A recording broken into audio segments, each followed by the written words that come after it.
छान एक्सपिरियन्स होता हा माझ्यासाठी. मी जेव्हा पहिल्यांदा ही स्टोरी ऐकली आणि आस्थाच्या कॅरेक्टरविषयी ऐकलं तर मग मला ती गोष्ट किंवा ते कॅरेक्टर आवडण्याचं हे कारण होतं की आस्था ही आजच्या काळातली मुलगी आहे आणि ती समंजस पण आहे, तिच्या वयानुसार ती समंजस आहे, पण ती खेळकर सुद्धा आहे आणि पॉझिटिव्ह असं हे कॅरेक्टर आहे.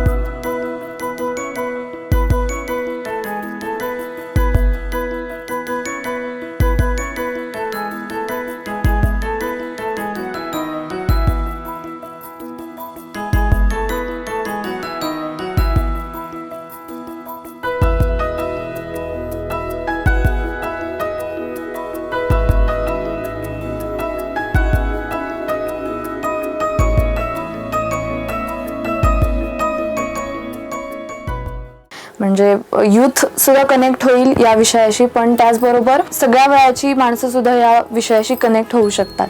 त्यामुळे तुम्ही नक्की 22 जुलैला ही फिल्म बघा.